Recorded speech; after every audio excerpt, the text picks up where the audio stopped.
ડીસા નગરપાલિકાની સાધારણ સભા યોજાઈ વિવિધ કમિટીઓની રચના કરતા કભી ખુશી કભી ગમનો માહોલ છવાયો.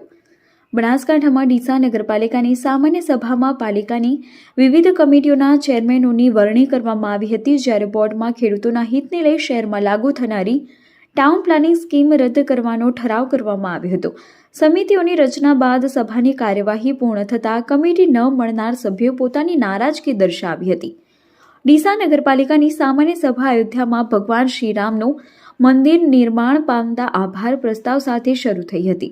પાલિકા પ્રમુખ સંગીતાબેન દવે વિવિધ એજન્ડા પરના કામો રજૂ કરતા સભ્યોએ બહાલી આપી હતી. જોકે વિપક્ષી સભ્યો શહેરના પ્રશ્નો અંગે ચર્ચા કરવા માંગતા હોય પ્રમુખે બોર્ડ બાદ ચર્ચા કરવા જણાવ્યું હતું. એજન્ડામાં મુખ્ય બે કામોમાં શહેરમાં ટાઉન પ્લાનિંગ યોજના ટીપી સ્કીમ અંગેનો એજન્ડા આવતા પ્રમુખે ખેડૂતોના હિત ખાતર ટાઉન પ્લાનિંગ સ્કીમ મુલતવી રાખવાનો ઠરાવ કરવાનું જણાવતા તમામ સભ્યોએ બહાલી આપી હતી. ત્યારબાદ પાલિકાની વિવિધ સમિતિઓની રચના અંગે જિલ્લા ભાજપમાંથી વ્હીપ આપતા પ્રમુખે વ્હીપ વાંચી સંભળાવ્યો હતો, તેમજ વિવિધ 21 કમિટીઓના ચેરમેનોના નામ રજૂ કર્યા હતા, જેને સભ્યોએ બહાલી આપી હતી. આમ સામાન્ય સભા તો શાંતિપૂર્ણ રીતે પૂર્ણ થઈ હતી, પરંતુ બાદમાં સમિતિ ન મળવાથી નારાજ સભ્યોએ પ્રમુખ સમક્ષ તેમજ ભાજપના સભ્યો સમક્ષ પોતાની હૈયાવરાળ ઠાલવી અન્યાય થયો હોવાની લાગણી વ્યક્ત કરી હતી. ડીસા નગરપાલિકામાં આજે 21 જેટલી સમિતિઓની ચેરમેનોની વરણી થતાં માળી સમાજના એક પણ સભ્યને સમિતિ આપવામાં આવી ન હતી, જેથી સભ્યોમાં નારાજગી જોવા મળી હતી. પાલિકાઓમાં માળી સમાજના 5 સભ્યો ચૂંટાયેલા છે, જેમાં દીપક પઢિયાને અગાઉ દંડક બનાવ્યા હતા. ત્યારબાદ આજે કમિટીમાં એક પણ સભ્યનો સમાવેશ કરવામાં આવ્યો ન હતો, જ્યારે વોર્ડ નંબર 8ના અપક્ષ નગરસેવક નિકિતા ઠાકોરે જણાવ્યું હતું કે પાલિકામાં અપક્ષ ચૂંટાયેલા સભ્યોને પણ સમિતિ આપવામાં આવી છે, ત્યારે ભાજપને સાથ આપનાર અપક્ષ સભ્યોને કમિટી ન આપી અમારી સાથે અન્યાય કરવામાં આવ્યો છે. ડીસા નગરપાલિકાનું જનરલ બોર્ડ હતું. આ બોર્ડમાં એવી વાત હતી કે એક તો સ્વભંડોળના પૈસા ક્યાં જાય છે, જે મારા સાથી સદસ્ય વિજયભાઈએ કીધું એ પ્રમાણે ડીસા શહેરમાં સ્વભંડોળ ખૂબ મોટું આવે છે, અને સ્વભંડોળમાંથી જે પૈસા વાપરવા જોઈએ 75% પહેલાં નગરપાલિકાના કર્મચારીઓનો પગાર હોય, લાઇટ બિલ હોય, નગરપાલિકાનો જે ખર્ચ હોય એમાં વાપરવાના હોય. બાકીના પૈસા વધે પછી એ લોકો સ્વભંડોળમાં કોઈ કામ કરી શકે, પણ સ્વભંડોળમાં જૂના બિલો પાસ કરી દેવામાં આવે છે. અને જો એ પૈસા નથી રહેતા એટલે હવે એ લોકોએ 9 કરોડ રૂપિયાની લોન મેળવવાની મંજૂરી માંગી. આજે આપણે જાણીએ છીએ કે મીડિયાના માધ્યમથી, આપ લોકોના માધ્યમથી અમને જાણવા મળે છે કે આકારણીમાં બહુ મોટો ભ્રષ્ટાચાર થઈ રહ્યો છે. આકારણી ખોટી થઈ રહી છે, ખોટા બાંધકામો થઈ રહ્યા છે. હમણાં છેલ્લે તો એવું બી મીડિયાના માધ્યમથી જાણવા મળ્યું કે ભારતીય જનતા પાર્ટીના કોક કોર્પોરેટરે વેપારી જે બિલ્ડિંગ બનાવતો હતો એના પાસે પૈસાની માગણી કરી, અને એ માગણી કરવા માટેનો એણે વિરોધ લખતો પત્ર લખ્યો. એ પત્રનો શું નિકાલ કર્યો એ જાણવું હતું અમારે. આજે જનરલ બોર્ડમાં અમે ઘણી બધી એમને રજૂઆત કરી કે અમારે ડીસા શહેરના સુખાકારીના પ્રશ્નો માટે ચર્ચા કરવી છે. નથી અમારે કોઈ તમારો વિરોધ કરવો, પણ તમે જે કામગીરી કરો છો એને પારદર્શકતા બતાવો. પારદર્શકતા બતાવી અને ડીસા શહેરમાં તમારું બી સારું લાગે કે ભાઈ નગરપાલિકાના જે દરેક સભ્યો ખભે ખભો મિલાવીને ડીસા શહેરના વિકાસ કરવા માગે છે, પરંતુ એમને કોઈ આ વાત અમારી સાંભળવી નહોતી. દર વખતની જેમ એજન્ડા વાંચી લીધો. અમારી રજૂઆત કરતા હતા ત્યારે અધ્યક્ષશ્રીએ અમને એવું કીધું કે તમારે જે પણ રજૂઆત કરવી એ લેખિતમાં મને મોકલજો.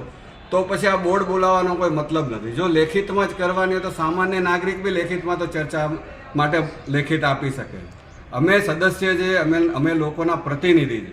અમારે પ્રશ્ન પૂછવાનો અધિકાર છે. અમે જવાબ મેળવવા માટે તત્પર રહીએ છીએ. આ શહેરના વિકાસ માટે અમે કાયમ માટે સત્તા પક્ષની સાથે રહ્યા છીએ, પરંતુ જ્યારે સત્તા પક્ષે આવા ઊંધા કામ કર્યા છે ત્યારે અમારે એમની સામે બોલવાની, વાત કરવાની, અમે રજૂઆત કરીએ એ પણ અમારી વાત સાંભળવામાં આવતી નથી.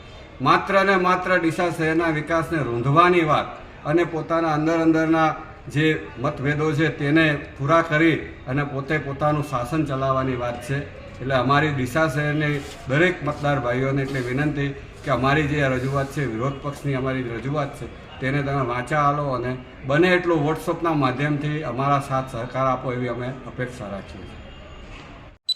નમસ્કાર. આજે ડીસામાં સાધારણ સભાની જનરલ બોર્ડની મિટિંગ હતી.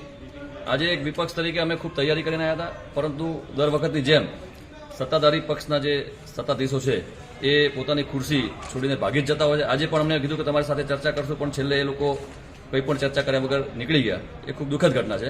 લોકશાહીમાં વિપક્ષ પોતાની વાત મૂકે, એ વાત ઉપર ચર્ચા થાય, એમાં અનુકૂળ લાગે તો જે બહુમતી છે એના જોડે કામ થતું હોય છે. ભારતીય જનતા પાર્ટી પાસે અત્યારે બહુમતી છે, પણ એક અમારો જે વિષય જે વિચાર છે એ મૂકવાની વાત હોય ત્યારે પણ આ લોકો એમાંથી પણ ભાગી જતા હોય છે. એ ખૂબ દુઃખદ ઘટના છે.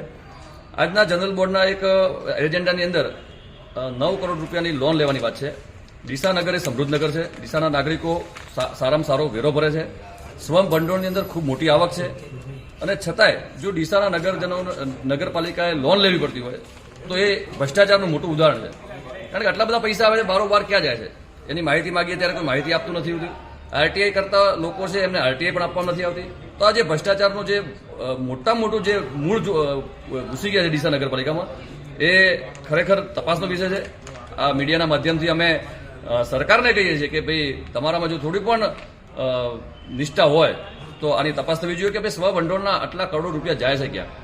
ડીસા નગરપાલિકાએ લોન લેવી પડે છે. બીજું, અધૂરામાં પૂરું એ લોકો સાઉન્ડ સિસ્ટમ ડીસા નગરમાં લગાવવાની વાત કરે છે. એટલે ભાઈ અહીંયા તમે લોન માગી રહ્યા, તમારી પાસે પૈસા નથી, તો ભાઈ સાઉન્ડ સિસ્ટમનો ખર્ચો કરવાનો અર્થ શું? પહેલા અહીંયા સાયન્સ કોલેજ ડીસા એસસીડ હાઈસ્કૂલમાં એ લોકો લાયા હતા. એ વખતે પણ અમે કીધું હતું કે ડીસાની અંદર ઓલરેડી કોલેજ જે છે એની અંદર સાયન્સ કોલેજની મંજૂરી મળી ગઈ છે, તો બીજી ડીસાની જરૂરિયાત નથી. છતાં લોકો કરી અને છેવટે બંધ કરી અને એમાં લાખો રૂપિયાનો નુકસાન કર્યું. તો આ વસ્તુ કોઈ આયોજન નથી, કોઈ એજન્ડા નથી, કોઈ નીતિ નથી. માત્ર ને માત્ર અહીંયા ભારતીય જનતા પાર્ટીની અંદર જે નેતાઓ છે એ આમ દેખાવ કરે છે કે અમે સામે સામે છીએ, પરંતુ જ્યારે પોતાના ફાયદાની વાત આવતી હોય ત્યારે એ લોકો ભેગા મળી જતા હોય છે. આજે જે કમિટીઓની રચના થઈ એમાં એવું સ્પષ્ટ દેખાયું. ગત બોર્ડની અંદર અમે ઘણા બધા મુદ્દા, વિકાસના મુદ્દા લઈને આવ્યા હતા, ત્યારે એ લોકોએ હંગામો કરી અને બોર્ડ ચાલવા નહોતું દીધું. આજે એમને પોતાની મલાઈની વાતો હતી ત્યારે બધા ભારતીય જનતા પાર્ટીના બધા સદસ્યો એકદમ ચૂપચાપ બેઠા હતા. તો આ લોકોને ડફોળ બનાવવાની વાત છે. મારી ડીસાના નગરજનોને ફરી એકવાર વિનંતી છે કે આવનારી જ્યારે પણ નગરપાલિકાની ચૂંટણી હોય ત્યારે તમે ખૂબ વિચારીને વોટ કરજો. આ જે લોકો જે બની બેઠેલા છે, જે લોકો આ માત્ર ને માત્ર એમના પોતાના સ્વાર્થ માટે અને પોતાના ફાયદા માટે બેઠેલા છે. અમને ડીસાના નગરજનોની કોઈ પડી નથી. અમે જ્યારે ડીસાના નગરજનો લોકોની સુખાકારીની વાત કરતા હોઈએ ત્યારે એ લોકો હસી મજાકની અંદર લેતા હોય છે. આ જનરલ બોર્ડ છે, આ કોઈ મજાકનો વિષય નથી. આજે બધા વિડીયો હાજર જ છે, તમે જોશો તો જાણે કોઈ મજાક કરવાની હોય. અમે અમારો ઇમ્પોર્ટન્ટ ટાઈમ, ધારો કે મારે બહાર જવાનું હતું, મેં એ પોસ્ટપોન કર્યું કે ભાઈ અમે નગરપાલિકાના જનરલ બોર્ડ એક જવાબદાર વ્યક્તિ તરીકે ડીસાના નગરજનોએ અમને છૂટ્યા છે. ત્યારે અમારા સાથી જગદીશભાઈને અત્યારે એમને સર્જરી કરેલી છે, છતાં પણ આવ્યા છે. તો આવા પોતાના અમૂલ્ય ટાઈમ બગાડીને જ્યારે અમે આવતા હોઈએ અને છતાં અહીંયા જે હસી મજાક કરીને બોર્ડ પૂરું કરતા હોય છે તો વસ્તુ વ્યાજબી નથી. આનો અમે ખૂબ મોટો વિરોધ કરીએ છીએ અને ડીસાના નગરજનોને ફરી વિનંતી કરીએ છીએ કે ચૂંટણી આવે ત્યારે તમે જાગૃત થાઓ અને એવા પક્ષને, એવા લોકોને, એવા જાગૃત લોકોને વોટ આપો કે જે ડીસાના લોકોનું હિત વિચારતા હોય. અસ્તુ, ભારતમાં લાગી જાય. માતા કી જય. આજે ડીસા નગરપાલિકામાં 2 વર્ષ બાદ બીજા ક્રમ માટે જે નગરપાલિકાઓની વિવિધ કમિટીઓની રચના હતી એ અંતર્ગત પાર્ટીએ ખૂબ સારી અને સૌને સારી રીતે કામ કરી શકે, ભારતીય જનતા પાર્ટીને આગળ લઈ જઈ શકે અને ભારતીય જનતા પાર્ટી દ્વારા ડીસા શહેરનો સારામાં સારો વિકાસ થયા માટે કમિટીઓની રચના કરી છે. હું પાર્ટીનો પણ ખૂબ જ આભારી છું કે તેઓએ મને પણ ટાઉન પ્લાનિંગ કમિટી આપી છે, જેના થકી ડીસા શહેરના વિકાસમાં હું મારું મહત્તમ યોગદાન આપી સારા કાર્ય કરી શકું. તે માટે પાર્ટી મને જે તક આપી છે તે બદલ તેમનો આભાર માનું છું. સાથે સાથે ક્યાંક કંઈક વિવાદિત કંઈક વસ્તુ હશે, કંઈક કોઈ પ્રશ્ન હશે તો તેનો પણ અમે સાથે રહી સાહિત્ય ઉકેલ લઈ અને ભારતીય જનતા પાર્ટી ડીસાનો સારામાં સારો વિકાસ થાય તે દિશામાં પ્રયત્ન કરીએ. ચેતનભાઈ, આજથી તમને ટાઉન પ્લાનિંગ આપ્યું છે. ડીસાની અંદર એવા કેટલાય શોપિંગો અને કોમ્પ્લેક્સો બની રહ્યા છે જેના ઉપર નગરપાલિકાએ મનાઈ હુકમ આપે છે, છતાં પણ કામગીરી ચાલુ છે. તો તમે શું નિર્ણય લેશો આ બાબતે? તમારી વાતને હું એટલા માટે અત્યારે કંઈ નહીં કહી શકું કે હજી મને આજે કમિટી આવી છે, આ વિશે મારે અભ્યાસ કરવો પડે, દેખવું પડે.